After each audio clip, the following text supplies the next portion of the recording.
ప్రజలారా వినరండి ఈ సత్య సువార్త. ప్రభునందు ప్రియమైన నా సహోదర సహోదరులైనటువంటి మీకు ఈ సత్య సువార్త అనే ఈ కార్యక్రమానికి ప్రేమతో ఆహ్వానాన్ని తెలియజేస్తున్నాం. మిమ్మల్ని అందరినీ క్రీస్తు ప్రేమతో నేను ప్రేమిస్తూ ఉన్నా.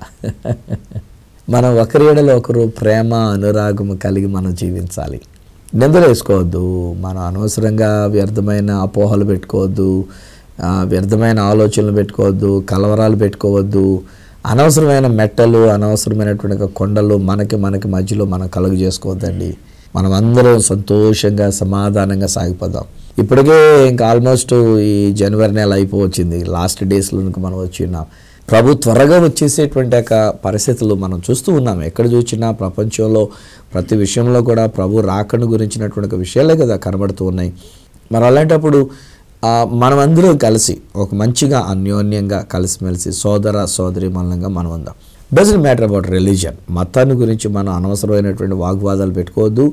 తర్వాత మత పేరుతో మనం కక్షలు భేదాభిప్రాయాలు మనం పెట్టుకోవద్దు. సాటి మనిషి, నేను మిమ్మల్ని ప్రేమిస్తున్నా, మీరు నన్ను అభిమానిస్తూ ఉన్నారు, నేను చెప్తున్న దేవోక్తులను మీరు వింటూ ఉన్నారు, నేను చెప్తున్న ఈ సత్య సువార్తను మీరు ఆలకిస్తూ ఉన్నారు, మీ జీవితంలో ప్రయోజనం కలగాలని, మన యొక్క జీవితం మేలు కలగాలని, ఒకవేళ ఎవరిమైనా మనం చెప్పేటువంటి విషయాలు ఏంటంటే స్వర్గం నరకం అనేటువంటి ఉన్నాయి కనుక మనం ఆ యొక్క స్వర్గానికి లేక పరలోకానికి మనం వెళ్ళేటువంటి వారంగా ఉండాలని అటు ఉద్దేశంతో నేను మీతో మాట్లాడడం తప్పితే అంతకుమించి ఏముంది చెప్పండి. మనం అందరం కూడాను ఈ లోకాన్ని విడిచిపెడితే మనం అందరం కూడా పరలోకానికి వెళ్ళాలి. మన ఆత్మ ఈ దేహాన్ని విడిచిపెట్టినప్పుడు ఆ దేవుని యొక్క రాజ్యంలోనికి మనం వెళ్ళాలి. అంతే కదా మనకు ఉన్నటువంటి విషయం, మనకున్న గమ్యం. అంతకుమించి ఏముంది. ఈరోజు యాక్చువల్లీ నేను ఇలా మాట్లాడుతున్నట్టే చూస్తున్నటువంటి వారిలో కొంతమంది వయసులో పెద్దవాళ్ళం అయిపోయాము, మనం బహుశా వయసు దాటిపోయి ఉన్నాము. ఈరోజుని నా కార్యక్రమాన్ని మీరు చాలా ప్రేమ అభిమానంతో చూస్తూ ఉన్నారు. ఈరోజు మీకు కూడా నేను చెప్తున్నాను, మనం ఈ లోకాన్ని విడిచిపెట్టిన తర్వాత అండి శాశ్వత కాలం ఉండేటువంటి యొక్క పరలోకం అనేటువంటి దానిలోనికి మనం వెళ్ళాలి. దాన్నే ఒకవేళ స్వర్గం అనండి, మోక్షం అనండి, లేకపోతే మనం ఒక పరలోక రాజ్యం అనండి, దేవుని యొక్క రాజ్యం అనండి, వివిధమైనటువంటి మాటలు ఏదైతేనేమండి, ఆత్మ అనేటువంటిది ఆ యొక్క నిత్య జీవములోనికి ఆ ప్రభు సిద్ధపరిచినటువంటి స్వర్గంలోనికి వెళ్ళడం కొరకే కదా మనం అందరం కూడా ప్రాకులాడేటువంటిది. స్వర్గంలోనికి వెళ్ళనివ్వకుండా చేసేది ఏంటంటే పాపం. ప్రతి మనిషిలో కూడా పాపం ఉందండి. ఈ రోజుని ఏమనంటే కొంతమంది ఏమనుకుంటారంటే ఈ క్రైస్తవులకి ఇంకా వేరే పనేం లేదు, ఎంతసేపు చేసినా పాపం పాపం పాపం అంటే ప్రసంగాలు చేస్తారు, వీళ్ళ పాపం పాపం అని మాట్లాడుతుంటారు. But that is the root cause అండి బాబు.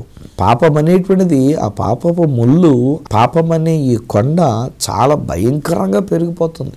రాను రాను ఇంకా ఎక్కువ అయిపోతున్నటువంటి ఒక విషయాలు. తొలి దినాల్లో దేవుడు మొట్టమొదటి మానవుడిని చేసినటువంటి ఒక పాపం ఏంటంటే వినకూడని వేరొక స్వరాన్ని విన్నాడు మానవుడు. దేవుడు ప్రతిరోజు వచ్చి చల్లపోటు మానవునితో మాట్లాడుతుండేవాడండి. నా బైబిల్ ఆధారంగా నాకు తెలిసినటువంటి విషయం నేను చెప్పాల్సి వస్తే ఏంటంటే, దేవుని యొక్క వాక్యం ఏమిటందని అంటే, దేవుడు ఆదామును అవ్వమ్మను తయారు చేసి వాళ్ళని ఒక తోటలో పెట్టి ప్రతిరోజు చల్లపోటు వచ్చి వాళ్ళతో మాట్లాడుతుండేవాడు. ఒక రోజుని సర్పరూపములో వచ్చినటువంటి ఒక అపవాది, ఇది నిజమా, ఈ తోట చెట్లలో దేని ఫలం వల్ల నేను తినవద్దని దేవుడు చెప్పినా అనేటువంటిదిగా ఈ మాటలు మాట్లాడేసరికి మానవుడు వినకూడని ఆ యొక్క స్వరాన్ని విన్నాడు. అది అసలు మొట్టమొదటి తప్పు, వినటం. ఏం వింటున్నాం ఈరోజుని నా ప్రియ స్నేహితులారా? సత్య సువార్తను వింటున్నామా లేక వేరొక మాటలు మనం వింటూ ఉన్నామా? ఒక్కొక్కసారి నేను గమనిస్తూ ఉన్నప్పుడు అండి, ఇలా బోధ చేస్తున్నట్టుగానే బోధ చేస్తూ ఉన్నాము, వేరొక సువార్త, భిన్నమైన సువార్త అదేదో మొత్తానికి వచ్చేస్తుంది. ఈనాటి సమాజంలోనికే కానివ్వండి, ఈనాటి సంఘంలోనికే కానివ్వండి, వేరొక విషయం. So we need to be very careful. స్నేహితులారా, ఏమి వింటున్నామో జాగ్రత్తగా ఆలోచన చేసుకోండి. వింటే దేవుని మాటనే వినండి. దేవుని మాట సువార్త. సువార్త ఏంటంటే నేను యెహోవానైన నేను అని ఆ దేవుడు సెలవిస్తున్నాడు. ఆయన నేను అనబడినటువంటి నేను అనగా యెహోవానైన నేను నీకు అని మీ గురించి నా గురించి మనతో మాట్లాడుతూ ఏమన్నాడంటే, మీకు ముందర నడుస్తూ మెట్టగానున్న స్థలములను సరళము చేసేదను. అంటే ఈరోజు మనం మెట్ట ఏమని ఆలోచన చేస్తున్నామనంటే, మనిషి యొక్క పాపము మన ఎదుట ఒక పెద్ద పర్వతంలాగా ఉండింది. మానవుడు చేసినటువంటి యొక్క తప్పిదాలు, ఈ మానవుని యొక్క దోషాలు పెద్ద కుప్ప అయిపోయినాయి, పెద్ద మెట్టగా ఏర్పడిపోయినాయి. అవి మనల్ని నాశనానికి, మరణానికి దారితీస్తూ ఉంటాయి. మన మధ్యలో నేను క్రిస్మస్ దినాల్లో ఒక రోజుని ఒక చోట నేను క్రిస్మస్ ముగించుకొని ఇంకొక ఊరు వెళ్తున్నానండి. నాకున్న చిన్న కారులో నేను బయలుదేరి వెళ్తున్నాను, ఒక్కడనే వెళ్తున్నాను. రాత్రి 9 బహుశా 10 దగ్గర అవుతూ ఉంటుంది. ఒక చోట ఆల్రెడీ క్రిస్మస్ అయిపోయింది, ఇంకో చోట క్రిస్మస్కి అన్నట్టుగా వెళుతూ ఉన్నాను. వెళుతూ ఉన్నప్పుడు ఈ నైట్ టైం అండి నాకు ఒక్కొక్కసారి భలే టెన్షన్ అయిపోతుందండి. మన ఇండియన్ గవర్నమెంట్ ఎప్పుడు చర్య తీసుకుంటుందో నాకు తెలియదు, కానీ చాలాసార్లు నేను చెప్తూ ఉన్నా, అయినా మనకి మార్పు రావడం లేదు. ఒకటి ఏంటంటే లైట్లకి బ్లాక్ పెయింటింగ్ వేసేవారు మునుపటి రోజుల్లో. ఇప్పుడు మన గవర్నమెంట్ కూడా దాన్ని మరలా ఇంప్లిమెంటేషన్ చేయట్లేదు, ఇంకేవేవో చెప్తారు మొత్తానికి. ఈ బ్లాక్ పెయింట్ సగం వరకు వేయటం వలన మన కళ్ళ మీదకు పడకుండా ఉండేటువంటి ఒక ఫోకస్ అనేటువంటిది మనకు ఉంటుంది మంచిగా. రోడ్ రూల్స్లో ఒక రూల్ ఏంటంటే మన సిటీలో లేకపోతే టౌన్లో మనం ప్రయాణాలు చేస్తున్నప్పుడు మనం డిమ్ చేసుకొని పెట్టుకోవాలి. లైట్ హై బీమ్ అనేటువంటిది వేయకూడదు. మన వాళ్ళు మెకానిక్ దగ్గర తీసుకెళ్ళి దాన్ని నట్లు బిగింపు చేసి కొడితే దెబ్బ మొహం మీద కొట్టాలనేటువంటి రీతిగా పెడతారు ఈ లైట్లు. అందున ఇప్పుడు వచ్చేటువంటి లైట్లు చిన్నగానే కనబడుతున్నాయి కదండి, భయంకరమైన ఫోకస్. కంపెనీ ద్వారా వచ్చేటువంటి లైట్లు తక్కువే ఉంటుంది కొంచెం లైటింగ్. అవి తీయించేసి వచ్చిన వెంటనే కొత్త కొన్న వెంటనే మనం వేరే బల్బులు వేయించేసి అవి ముఖం మీద కొట్టేటట్టుగా దాన్ని ఆ లైట్ని మనం సర్దుబాటు చేసుకొని ఇటు నుంచి వెళ్తుంటే అవతల పక్కన మనకు ఎదురుగుండగా వచ్చేటువంటి వాడు ముఖం మీద కొడితే ఇంకా అది కనబడుకొని పోవాలన్నమాట. ఎంగాను మీ ఎంత భయంకరం అండి ఎంగాను. ఆ రోజున అదే జరిగింది. ఎదురుగా ఒక లారీ వస్తుంది, ఆ లారీ టిప్పర్ లారీ, వాడు ఒక హై బీమ్ వేసుకొని వస్తున్నాడు. నాదేం మారుతి గారు ఇంత కిందకు ఉంటుంది పొట్టిగాను, నా మొహం మీదకి మరీ ఎక్కువగా పడతా వచ్చింది ఎంగాను. నాకేం కనబడలే, దగ్గర వరకు వచ్చేసా. లక్కీలీ దేవుని యొక్క కృప దానికి కొంచెం ఎదర అనగా వస్తున్నటువంటి ఒక లారీ వాడికి అక్కడ స్పీడ్ బ్రేకర్ ఉండబట్టి వాడాగాడు, వాడు కనబడినటువంటి దాన్ని బట్టి నాకు అది కనబడలే. అంతకంటే మించిన ఘోరం ఏంటంటే ఈ రోడ్డుకి సగం వరకు రోడ్ రిపేర్ చేయించడానికి అయినటువంటి ఒక R&B వాళ్ళు తీసుకుని వచ్చి పోసినటువంటి ఒక మట్టి, ఎర్ర కంకర మట్టి లాంటిది, అది రోడ్డుకి సగం వేసేశారు. అంటే ఇటుపక్క నుంచి వెళ్ళేటువంటి దారంతా వేసేశారు. ఆయన ఒక పెద్ద కుప్ప వేసేశారు. దగ్గరకు వచ్చాక కనబడింది, సడన్గా బ్రేక్ చేసుకొని అవతలోడు వస్తున్నా నేను కాస్త రైట్ సైడ్కి తిరిగి కట్టింగ్ కొడుకుని మళ్ళీ ఇటుపక్క గబగబా తిరిగా అప్పటికే సగం వరకు కారు ఎక్కి మళ్ళీ ఎలా వచ్చింది ఆయన. అదే ఒకవేళ కనుక దాని మీదకి ఎక్కుండి ఉంటే అక్కడ స్పీడ్ బ్రేకర్ లేకుండా లారీ వాడు రావటం కనుక అలా హై బీమ్ లైట్ వేసుకొని వాడు వచ్చేసి ఉంటే ఇది ఇలా మీదకి ఎక్కినటువంటి కారు కాస్త యువతలకి తెరబడి ఇటు పడి ఉంటే లారీ ఇటు మీద నుంచి వెళ్ళిపోయిన ఉంటే ఈరోజు మీకు వచ్చి నేను మెసేజ్ ఇచ్చి ఉండేవాడే కాదు కదా. ఎందుకంటే ఏం జరుగుండేదో అక్కడ జరిగినటువంటి విషయానికి. సో ఈ కొట్ట లేకపోతే ఈ మెట్ట ఈ పర్వతంలాగా పోగుబడినటువంటిది మన యొక్క జీవితాన్ని నాశనం చేయడానికి అనేటువంటిదిగా చూస్తుంది, మనల్ని చంపేయడానికి చూడడానికి ప్రయత్నం చేస్తుంది. ఇది సాతాను చేసేటువంటి పని. ఆ రోజున దేవుడు మాట్లాడుతున్నాడు, ఒర్రే బాబు మీరు ఆ మధ్యలో ఉన్న చెట్టు పండు తినకండ్రా, తింటే కనుక మీరు చచ్చిపోతారు, చావు వస్తుంది రా అని చెప్పేసి అని అన్నాడు. వీళ్ళలోగా సాతానుగాడి యొక్క మాట విన్నారు, వినిన దానికి జవాబునివ్వటం మొదలుపెట్టారు. ఇచ్చిన జవాబుతో వీళ్ళు ఏం చేశారంటే ఆ మాటకు స్పందించి మీరు చావనే చావరని చెప్పినటువంటి అపవాది యొక్క అబద్ధాన్ని తీసుకొని దేవుని యొక్క సత్య సువార్తను ప్రక్కన పెట్టి ఇలాంటి అబద్ధముతో కూడినటువంటి హెచ్చరిక, అబద్ధముతో కూడిన వాగ్దానాలు ఇలాంటివి తీసుకొని మీరు చావనే చావరనేటువంటి ఒక మాట తీసుకొని తినొద్దు అని దేవుడు చెప్పిన పండు తినేశారు. అది వాళ్ళు చేసినటువంటి పాపం. వ్యభిచారం కాదండి, దొంగతనం కాదండి, నరహత్య ఎంతకంటే కాదండి. ఆ తర్వాత వాళ్ళకి పుట్టినటువంటి వాళ్ళు కయ్యేను హేబేలు అనేటువంటి వాడు చంపాడు, అది నరహత్య. కానీ ఆదామాబులు చేసినటువంటి పాపం ఏంటంటే వినకూడని వేరొక స్వరం వినడం, తినవద్దు అని దేవుడు చెప్పినటువంటి ఆ పండును తినడం. సో ఇలాంటి తప్పిదము చేసినందుచేత ఈ మానవుడు పాపము చేసినటువంటి వాడై చనిపోవలసిన వాడయ్యాడు. స్పాట్లో చంపేలే దేవుడు, అది ఆయన కృప. ఆ యొక్క పాపాన్ని దోషంగా చేసి 3-4 తరాల వరకు చేస్తానని తర్వాత నిర్గమాకాండంలో దేవుడని యెహోవా మోషేతో మాట్లాడుతున్నప్పుడు అంటాడు. అది ఆయన కృప, ఆయన యొక్క కనికరం. సో స్పాట్లో చచ్చిపోయింటే కనుక మళ్ళీ ఇంకొకరు తయారు చేయాలి దేవుడు. కానీ ఆ తర్వాత చావనే చావరని సాతానుగాడు చెప్పిన మాటకి భిన్నంగా 900 సంవత్సరాలు దాటిన తర్వాత ఆదాము చచ్చిపోయాడు, అవ్వమ్మ గారు కూడా చనిపోవటం అనేటువంటిది జరిగింది. అంటే చావు వచ్చింది. ఇంకొక మాటగా చెప్పాలంటే నరకం, అంతకు మించి ఇంకోటి లేదండి. ఫ్రెండ్స్, ఈరోజు నేను చేతులు జోడించి మీ కొరకు నేను మనవి చేస్తున్నా, మీరు కానీ నేను కానీ మన నరకానికి పోకూడదు. వస్తానని చెప్పిన యేసు ప్రభు రెండవ రాకడ సమీపించినది.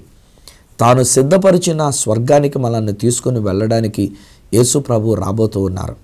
ఈలోగా ఆయన మాట వాగ్దానం చేస్తే ఏమంటాడంటే, నేనే నీకు ముందర నడుస్తూ నీకున్న పాపపు మెట్ట నేను తీసివేస్తున్నాను అంటున్నాడు ఆయన. నీకున్న పాపపు కొట్ట అది నేను తీసివేస్తున్నాను అంటున్నాడు.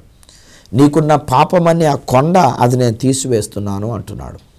ఈరోజు నీకున్నటువంటి ఒక నాశనకరమైనటువంటిది, నిన్ను నాశనం చేయడానికి, నిన్ను నరకానికి తీసుకుని వెళ్ళడానికి, ప్రతి మానవుణ్ణి నరకంలో పడేయించడానికి సాతానుగాడు రెచ్చగొడుతూ ఇంకా ఇంకా ఎక్కువైనటువంటి పాపాలు చేపిస్తున్నటువంటి ఈ పాపాల కుప్పందే, పాపాల కొండుందే, దానిని తీసేస్తున్నాను అని చెప్పేసి దేవుడు వాగ్దానం చేస్తున్నాడు. దేవునికి స్తోత్రం కలుగును గాక. కానీ ఈరోజు మానవుని యొక్క జీవితం కొట్ట ఇంకా ఎక్కువ చేసుకుంటున్నాం, మన పాపాలు ఇంకా ఎక్కువ చేసుకుంటున్నాం. చాలా చులకనైపోయిందండి. ఒక విధంగా చెప్పాల్సి వస్తేనండి, బయట దేశాల కంటే ఏదో మన దేశంలో అనుకుంటాం కానండి, మన దేశంలోనే ఎక్కువ పాపం జరిగిపోతున్నటువంటిది. మనకున్నటువంటి వివాహ బంధాలు వేరు, మనకున్న కుటుంబ వ్యవస్థ వేరు, మనకున్న సాంప్రదాయాలు వేరు. నిజానికి ప్రపంచమే చెయ్యెత్తి నమస్కారం పెట్టేటువంటి విధానంగా ఉండవలసిన మన సంసార జీవితాలు, మన సుఖవంతమైన కుటుంబ జీవితాలు, మనకున్నటువంటి కుటుంబ వ్యవస్థ, మనకున్నటువంటి పద్ధతులు, ఆచారాలు చెయ్యెత్తి నమస్కారం పెట్టవలసినటువంటి విషయాలు. కానీ ఈనాడు ఈవెన్ మన దేశంలో కూడా ఏం జరుగుతుందంటే పాపం పెచ్చిరిల్లిపోతూ ఉంది. మనిషి బయటికి వెళ్ళాడంటే పాపం జరిగిపోతూ ఉంది. ఈ రోజున మనిషి ఇంట్లో ఉంటున్నా కానీ పాపం జరిగిపోతూ ఉంది. వావి వరసలు లేకుండా పాపం జరిగిపోతూ ఉంది. వయస్సుతో సంబంధం లేకుండా, వయస్సుతో నిమిత్తం లేకుండా పాపంలోనే జీవిస్తూ ఉన్నారు. కొంతమంది శారీరకంగా పాపం చేయకపోయినా మానసికంగా పాపాలు చేసేస్తూనే ఉన్నారు. ఎందుకంటే నా ప్రభు చెప్పినటువంటి ఒక మాట ఏంటంటే, క్రియ చేస్తేనే పాపం కాదురా, ఒక వ్యక్తిని మోహపు చూపుతో చూచినా అది పాపమే. ఒక వ్యక్తిని గురించి చెడ్డు తలంపు అనేటువంటిది మన యొక్క మదిలోకి తెచ్చుకున్నా అది పాపమే. ఈనాడు చూస్తున్నటువంటి ఆపోజిట్ సెక్షనల్లా మనకి చెడ్డ తలంపులే వస్తూ ఉంటాయి, చెడ్డ ఆలోచనలే వస్తుంటాయి, కోరికలు వెళ్ళిపోతుంటాయి, గుర్రాళ్ళకు పరిగెడుతూ ఉంటాయి. ఈనాడున్నటువంటి కుర్రాళ్ళు కానీ, ఈనాడున్నటువంటి అమ్మాయిలు కానీ, ఈనాడున్నటువంటి యవన సమాజం కానీ, ఈనాడున్నటువంటి సొసైటీ కానీ, ఈనాడున్నటువంటి ఎవరి జీవితంలో చూసినండి బాబాయంగాను ఎంత తేలికైపోయిందంటే ఇక పాపపు జీవితం అనేటువంటిది అంత తేలికైపోయింది. అందుకనే కదా ఈనాడు మనకు దేశంలోనే ఈ ఎయిడ్స్ అనేటువంటి వ్యాధి కూడా ఎంత ఎక్కువగా ప్రబలిపోవడానికి గల కారణం. బయట దేశాల్లో ఒక్కొక్క చోట అసలు ఎయిడ్స్ అన్న మానది లేదండి. కొన్ని దేశాలలో ఒకవేళ ఆ వ్యాధి అనేటువంటిది అధికంగానే ఉండి ఉండవచ్చు. ఎందుకంటే అక్కడ కూడా అంతలాగా విచ్చలవిడిగా వాళ్ళ పాపంలో జీవిస్తూ ఉండి అంటారు కనుక. ఈరోజు నేను నా ప్రజల గురించి నేను ఒక భారం కలిగి నేను చెప్తున్నాను. బ్రదర్, అమ్మ, సిస్టర్ గారు, ఒకవేళ మనం ఎటువంటి పాపంలో మనం పడిపోయినాం, వ్యభిచారం అని నేను అనట్లే, ఏం వింటున్నాము, ఏ విషయాలు మనం వింటున్నాము, ఏ విషయాలు మనం చేస్తున్నాము, ఏ విషయాలు మనం తలస్తూ ఉన్నాము, ఏ విషయాలలో ఒకవేళ మన యొక్క మదిలో మనం పాపం చేస్తూ ఉన్నాం, మన హృదయంలో మనం పాపం చేస్తూ ఉండి ఉన్నాం. దేవుడు ఒకవేళ తీర్పు తీర్చవలసి వస్తే కనుక దేవుడు అంటున్నాడు కదా, నీ పొరుగువాడిని ద్రోహి అంటే కనుక నువ్వు పాపం చేసినట్టే. నువ్వు పొరుగువాడిని కనుక ఒకవేళ వ్యర్థుడా అని పిలిస్తే కూడా నువ్వు పాపం చేసినట్టే. నీ పొరుగువాని మీద బురద చల్లితే పాపం చేసినట్లే. నీ పొరుగువాని గురించి ఒక చెడ్డ సమాచారం చేస్తే అది పాపం చేసినట్లే. ఒకవేళ ఏదైనా విషయంలో చెడ్డ తలంపు అనేటువంటిది నీ మదిలో పెట్టుకొని వాళ్ళ గురించి స్కాండలైజ్ చేస్తూ కనుక వాళ్ళ యొక్క పేరు చెడగొట్టడానికి అనేటువంటి రీతిగా వాళ్ళని ఎలాగో అన్యాయం చేసి వాళ్ళని అణిచివేయడానికి, వాళ్ళని కృంగదీయడానికి ఇలా ఏదో ఒకటి మన మనసులో పెట్టుకొని ఒకవేళ ఆ విధంగా కనుక మనం చేస్తున్నట్లయితే మనం పాపం చేసినట్లే. ఈ దినాన్ని ఆ దేవాతి దేవుడు ఆయన మాట్లాడుతూ అంటున్నాడు, నీ పాపం అనే ఆ మెట్ట నేను తీసివేస్తానంటున్నాడు. హల్లెలూయా. నా ప్రియ స్నేహితులరా, ఏమో ఒకవేళ ఎటువంటి పాపములు అనేటువంటివి మనం కలిగి ఉన్నామో, ఎటువంటి పాపములో మనం జీవిస్తున్నాము. నా జీవితం కూడా నేను ఆలోచన చేస్తే పాదిరి గారు అబ్బాయిని దేవుడు నన్ను ఆశీర్వదించినాడు, ఒక మంచి స్థితిలో ఉంచినాడు. కానీ నేను రక్షణ అనుభవంలోనికి వచ్చినప్పుడు నా బ్రతుకు నల్లగా ఉండినట్టుగా నాకు కనబడింపజేశాడు, తెలియజేసినాడు. వాక్యం అనే వెలుగు నా మీద పడినప్పుడు, ఆ నలుపు చూసినప్పుడు, ఇదేంటి నేను ఇలా నల్లగున్నా, నేను పాస్టర్ గారు అబ్బాయిని కదా, నాకు తెలిసి ఒక మందు కొట్టలేదు, నేను తెలిసి ఒక సిగరెట్లు తాగలేదు, ఒక చెడు తిరుగులు తిరగలేదు, నా బ్రతికిలో నల్లగుందేంటి, ఇది నాకు వచ్చిన క్వశ్చన్. కానీ అప్పుడు ప్రభు అంటాడు, ఎరా ఏ భేదం లేదు, అందరూ పాపం చేసి దేవుడు అనుగ్రహించే మహిమని పొందలేకపోతున్నారు. సో ఈరోజు నా మొదటి భాగముగా నేను మీతో మాట్లాడుతున్నటువంటి విషయం ఏంటంటే, నో డౌట్ అండి, నేనేంటి మీరేంటి మనం అందరం పొరపాట్లు చేసిన వాళ్ళమేనండి. తప్పిదం చేసినటువంటి వాళ్ళమేనండి. వినకూడని మాటలు వింటూ వచ్చాం, చేయకూడని పనులు చేస్తూ వచ్చాం, ఊహించరాని తలంపులు ఊహించుకుంటూ వచ్చున్నాం. సో మన యొక్క జీవితంలో ఈ పాపం అనేటువంటిది ఒక పెద్ద మేటగా ఏర్పడిపోయింది, ఒక పెద్ద మెట్టగా ఏర్పడిపోయింది. ఇప్పుడు ఇది తీయాలనంటే మనం తీయలేం, మనం తీసుకోలేం. అందుచేత దేవుడు వాగ్దానం చేస్తూ ఈరోజు నేను మనతో మాట్లాడుతున్న మాట ఏంటంటే, యెహోవానైన నేను నీకు ముందర నడుస్తూ ఆ మెట్టగా ఉన్నటువంటి ఒక పాపం అనే మెట్టంతా నేను తీసివేస్తున్నా, ఆ పాపం అనే కొండంతా నేను తీసివేస్తున్నా. ఎట్లా జరిగింది అది? 2000 సంవత్సరాల క్రితం నా యేసుక్రీస్తు ప్రభువారు మానవుడిగా ఈ లోకంలోనికి వచ్చినప్పుడు మనందరి పాపము తన భుజాల మీద వేసుకున్నాడు, నా పాపాన్ని తన మీద వేసుకుని ఉన్నాడు. బైబిల్ గ్రంథం అంటుంది, ఆయన పాపముగా చేయబడి, పాపిగా కాదు. నోట్ దిస్ వర్డ్ అండి. చాలాసార్లు మా బోధకులు కూడా తెలియక ఆయన మన కొరకు పాపి అయ్యాను అని చెప్పేసి అంటారు. No, he has not become a sinner, but he became the very sin itself. ఆయనే పాపముగా చేయబడి ఆయన నీతిని మనకు అనుగ్రహించి నన్ను దేవుని నీతిగా చేసినాడు. బా సూపర్ అండి బాబా. ఇంకా నా మాట అసలు ఆ స్టేట్మెంట్ మనం అర్థం చేసుకోవాలి. He became sin and his righteousness he gave it unto me. He made me as God's righteousness, not justified. నీతిమంతునిగా తీర్చబడటం వేరు, నీతి అనే రీతిగా అవ్వటం వేరు. నేను దేవుని నీతి గాను, నేను నీతిమంతుడను కూడా గాను. నిజంగా చెప్పాలంటే నేను పాపం ఎర్రగా కెంపు వలె నా పాపాలు బోల్డ్ ఉన్నాయన్నమాట. నా పాపాలు ఈవెన్ నేను రక్షింపబడిన తర్వాత కూడానండి సైతాన్ గారు నన్ను పడగొట్టడానికి ప్రయత్నాలు చేసిన ప్రయత్నాలు ఉన్నాయి. నేను మనిషినే కదా, నేను ఒక్కొక్కసారి చెడ్డ తలంపులు రావడం సహజమే కదా, ఆలోచనలు రావడం సహజమే కదా. ఒక్కొక్కసారి ఎవరైనా ఎదురుగుండకి వెళ్తున్నప్పుడు అబ్బాయి ఇలా ఉన్నారేట్రా అని చెప్పేసి అని 1-2 సార్లు మనం చూసామంటే చెడ్డ తలం మనలోకి వచ్చినట్టే కదా. అలాంటప్పుడు దేవుడు దెబ్బ కొట్టడమో బుద్ధి చెప్పడమో ఎదురు చేశాడండి బాబు. నిజంగా దేవుడు నాకు చాలాసార్లు నా జీవితంలో ఆయన గద్దింపు అనేటువంటి నేను ఎదుర్కొంటూ వచ్చినాను. ఒక దెబ్బ కొట్టడమో, ఓ బుద్ధి తెచ్చుకుంటామో, లేకపోతే ఏదో మొత్తానికి దేవుడు జరిగించి ఆ పాపములో పడనివ్వకుండా దేవుడు నన్ను కాపాడి ఉన్నాడు. ఆ పాపములో జారిపోనివ్వకుండా, ఆ పాపపు ఊబిలో కూరుకుపోనివ్వకుండా, ఆ పాపపు మెట్టలో ఇలా తిరగబడిపోయి నేను చచ్చిపోనివ్వకుండా, ఆ పాప మెట్టగా నేను చెప్తున్నాను కదా, ఒకవేళ అదే కారు కనుక ఇలా తిరగబడి ఉండుంటే ఆ రోజుని నేను ప్రయాణం చేస్తున్నప్పుడు ఆ లారీ వచ్చేసి అపవాదిగా నా మీదకి ఎక్కేసి ఉండుంటే అవుట్, నా పని గాను అయిపోయింది. ఆ రోజు స్పాట్ అయిపోయింది నా పని. కానీ ఈ రోజు వరకు కూడా నా ప్రభు నన్ను సజీవునిగా ఉంచి ఉన్నాడు అని అంటే, పాపం లేనివాడిని అని చెప్పేది నేను ఏదో పెద్ద గొప్పగా చెప్పట్లే. కానీ నేను చెప్తున్న మాట ఏంటంటే, ఆయన నన్ను పాపములో పడవేయకుండా నా పాపపు మెట్ట, నా పాపపు కొండ, నా పాపపు ఉన్నటువంటి ఒక కుప్ప ఇవన్నీ కూడా ఆయన తీసివేసినాడు. హల్లెలూయా. 2000 సంవత్సరాల క్రితం ఆయన సిలువ దగ్గరికి వెళ్ళి ఉన్నాడు. నా కొరకు తన రక్తమంతా కార్చినాడు. ఆ యేసు రక్తములో నన్ను కడిగి నన్ను శుద్ధి చేసినాడు. నేను పుట్టక మునిపే 2000 సంవత్సరాల క్రితమే ఇదండి బాబు దేవుని యొక్క ప్రణాళిక. అప్పుడే వాగ్దానం చేశాడు, ఇంకా ముందుగా ఉంటాడు కానీ వాగ్దానం చేసినాడు. యెహోవానైన నేను నీకు ముందర నడుస్తూ నేను నీకున్న పాపం అనే మెట్టని నేను తీసివేస్తూ ఉన్నా. తన ప్రియ కుమారుడైన యేసు రక్తము మన ప్రతి పాపము నుండి మనల్ని కడిగి పవిత్రులనుగా చేస్తున్నది. యోహాను రాసిన మొదటి పత్రిక 1వ అధ్యాయం 7వ వచనం 9వ వచనాల్లో ఉన్నటువంటి మాట మనం ఒప్పుకోవాలి. నాకు తెలిసింది నేను ఒప్పుకోవాలి, తెలియని దాని గురించి నేనేం చేయలేను. అది దేవుడు తన కృపచేత తన ప్రేమ చేత దాన్ని కూడా ఆయన తీసివేస్తున్నాడు. ఆయన యొక్క మాట ప్రకారంగా అయితే 2000 సంవత్సరాల క్రితమే ఆయన కార్చిన రక్తములో ఆయన నా యొక్క పాపములన్నీ కూడా తీసివేశాడు. ఆయన కడిగి వేశాడు, నా మెట్టని తొలగించి వేశాడు, సరళముగా చేశాడు. ఇక పాపం అనేటువంటిది నా ఎదుట ఉండనివ్వకుండా ఆ పాపాన్ని ఆయన తీసివేసినాడు 2000 సంవత్సరాల క్రితం. బట్ ఈరోజు నేను చేయవలసిన పని ఏంటంటే, ఆయన యందు విశ్వాసం ఉంచి నా పాపం విషయంలో నేను ఒక ఒప్పుకోలు పెట్టుకుంటూ, ప్రభువా ఐఎమ్ సారీ, నేను పాపిని, నాకు బ్రతుకు చీకటిగా ఉండినటువంటిది, నేను ఎన్నెన్నో విషయాలలో నేను తప్పు చేసి ఉన్నాను, ఐఎమ్ సారీ, నన్ను క్షమించండి నాయన, ఆ మెట్ట నువ్వు తీసివేసావు గనక నీకు వందనాలని చెప్పేసని సత్యాన్ని తెలుసుకొని దేవునికి మన స్తుతియాగం చెల్లించగలిగినప్పుడు ఆ పాపము నుంచి మనం విడుదల పొందుకున్న తృప్తి, ఆనందం, సంతోషం, శాంతి, సమాధానం ఇవన్నీ కూడా మనం కలిగి ఉంటాం. కొంతమంది దేవుని యొక్క కృపని ఆసరాగా తీసుకుంటూ ఓవర్గా అనుకుంటూ ఉంటారు. ఆయన నేను చేసే తప్పులు కూడా ఆయన క్షమించేశాడులే, నేను చేయబోయే తప్పులు కూడా క్షమించేశాడులే. ఎప్పుడో ఆయన క్షమించేసినప్పుడు ఈ రోజున నా తప్పులు క్షమించగలిగినప్పుడు రేపొద్దున నేను చేసే తప్పులు కూడా క్షమించేశాడు కనుక తప్పులు చేస్తాం. కొంతమంది మరీ వితండవాదులైనటువంటి వాళ్ళు తయారయ్యి ఏమంటారంటే ఈ శరీరంతో చేసేది, శరీరంతో మట్టికి మట్టి అయిపోద్ది కనుక శరీరంతో చేసే తప్పులు ఎన్నైనా చేయొచ్చు. ఆడవాళ్ళని కలుసుకోవచ్చు, మగవాళ్ళతో కలిసి ఉండొచ్చు, వేరే వేరే అక్రమ సంబంధాలు పెట్టుకోవచ్చు, ఒక్క భార్యను కాకుండా ఇద్దరు భార్యలు కలిగి ఉండొచ్చు, ఒక భర్తను కాకుండా ఇంకొకరితో కూడా మనం మాట్లాడుతూ సరదాలు సరసాలు ఇలాంటివి మనం చేస్తుండొచ్చు.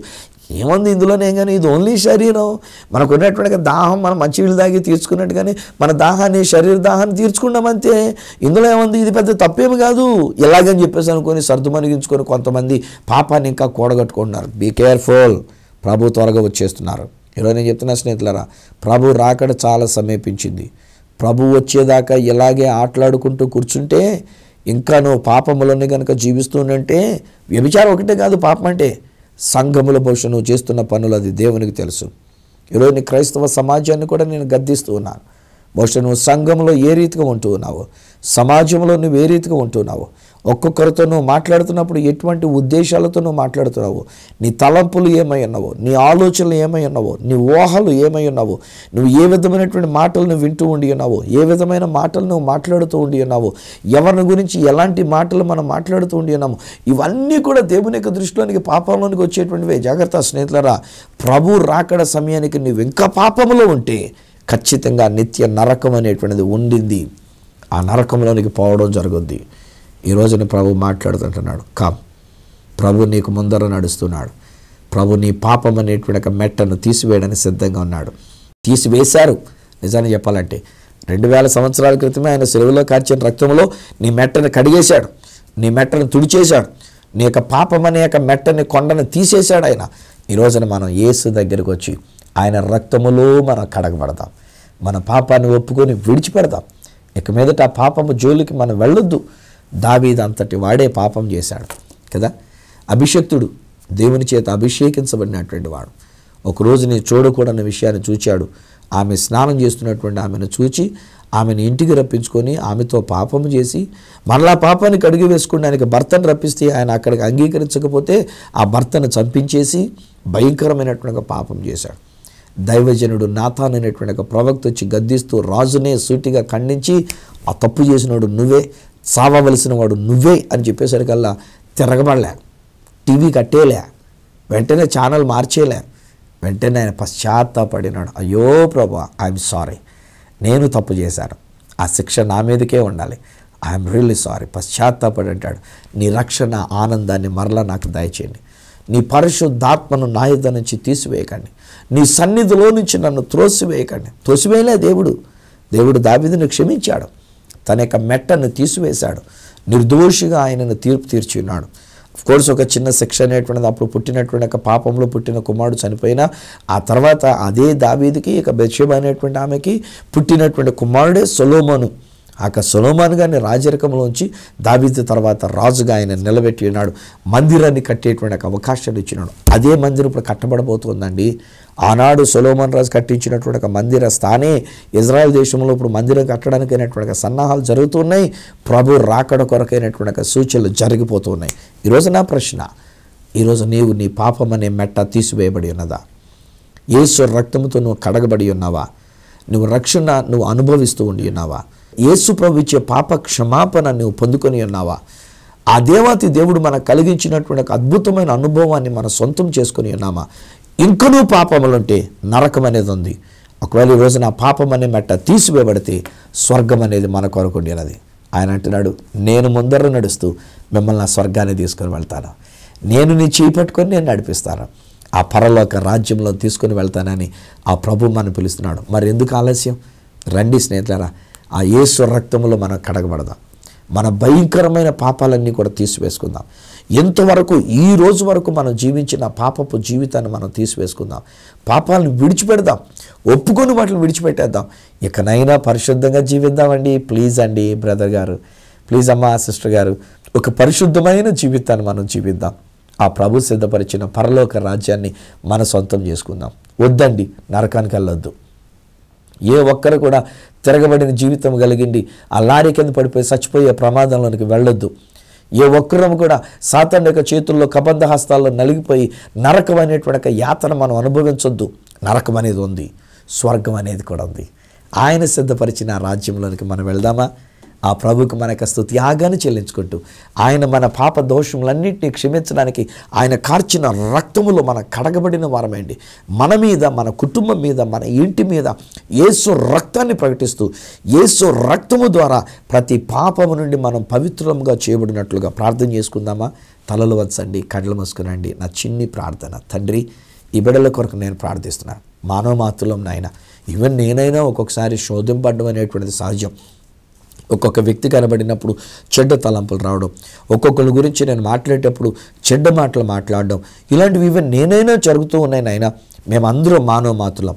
కానీ నీ కృప చేత, నీ ప్రేమ చేత నేను ఆ పాపంలో పడనివ్వకుండా, పాపపు మేటలు ఎక్కువ అవ్వనివ్వకుండా, ఆ పాపపు కుప్ప నీటిని రానివ్వకుండా నీ రక్తముతో నన్ను కడుగుతూ వచ్చినందుకు నీకు వందనాలు. ఈ రోజు వరకు కూడా నేను నీ రక్తము నా మీద ఉంచినందుకు, నీ ఎర్రని రక్తముతో నన్ను శుద్ధి చేసినందుకు నీకు స్తోత్రాలు మేము చెల్లించుకున్నాం. మీరు ఇచ్చిన వాగ్దాన ప్రకారంగా యెహోవానైనా నేను నీకు ముందర నడుచుచు నీకు మెట్టగానున్నటువంటి ఒక పాపం అనే మెట్ట నేను తీసివేస్తున్నాను, సరళం చేస్తున్నానని సెలవిచ్చిన వాగ్దానము కొరకు నీకు వందనాలు చెల్లించుకుంటున్నాం. నాతో పాటుగా ఈ నా మాటలు వింటున్న మా అందరి జీవితాల్లో కూడా మా పాప దోషములను మీరు తీసివేశారు. అది మేము నమ్ముచున్నాం. ఈ సువార్త మేము నమ్ముచున్నాం. ఈ సత్య సువార్తను మేము నమ్ముచున్నాం. మీరు మా పాపాలని మెట్టను తీసివేశారు నైనా, మా పాపపు కొండను తీసివేశారు నైనా. ఇక మీదట మేము ఆ పాపములో జీవించకుండానట్లుగా నీ రక్తాన్ని బిడ్డల మీద నేను ప్రోక్షిస్తున్నా. యేసు రక్తం నా మీద నేను ప్రోక్షించుకుంటూ ఉన్నా. యేసు రక్తం ఈ ఇంటి మీద నేను ప్రోక్షిస్తున్నా. యేసు రక్తం ఈ బిడ్డల మీద నేను ప్రోక్షిస్తున్నా. నజరుడైన యేసు నామములో పాపం అనేది మమ్మల్ని నరకానికి తీసుకుని వెళ్ళకుండానట్లుగా అట్టి పాపం తుడిచి వేయబడినందుకు నీకు స్తోత్రాలు నాయనా. పరిశుద్ధమైన జీవితం, పవిత్రమైన జీవితం మీరు మాకు అనుగ్రహించినందుకు నీకు వందనాలు. యేసు నామములో ఈ బిడ్డలందరినీ దీవిస్తూ, ఈ కుటుంబాన్ని అందరినీ దీవిస్తూ ప్రార్థించి పొంది ఉన్నాము తండ్రి. ఆమేన్. తండ్రి, కుమార, పరిశుద్ధాత్మలను దేవదేవుని పరిశుద్ధత, ఆశీర్వాదం ఆయన బిడ్డలుగా మీకు, మీ కుటుంబీకులందరికీ నిత్యము తోడయుండి మిమ్మల్ని రక్షణలోనికి నడిపించును గాక. ఆమేన్, ఆమేన్. స్నేహితులారా, మన యొక్క పాపములు ఎంత విస్తారమైనా అవన్నీ దేవుడు తీసివేశాడు. మనల్ని పరిశుద్ధులనుగా చేయడానికి పాపమనే మెట్ట, పాపమనే కొండ ఆయన తీసివేసినాడు. మీరు పొందుకున్న సంతోషాన్ని నాతో పంచుకోవడానికి గాను నా అడ్రస్ ఈ సత్య సువార్త, సామర్లకోట 533440, తూర్పుగోదావరి జిల్లా, ఆంధ్రప్రదేశ్. అడ్రస్ మరొకసారి చెప్తూ ఉన్నా, ఈ సత్య సువార్త, సామర్లకోట్ 533440, ఈస్ట్ గోదావరి డిస్ట్రిక్ట్, ఆంధ్రప్రదేశ్. అప్పటికి ఒకవేళ నాతో మీరు ఫోన్లో మాట్లాడాలని కోరుకున్నట్లయితే నా ఫోన్ నెంబర్స్ 9848110907, 8888552766, 9440040992. ఒకవేళ నాకు ఈమెయిల్ చేయాలనుకున్నట్లయితే నా ఈమెయిల్ ఐడి ఈ సత్య సువార్త@gmail.com.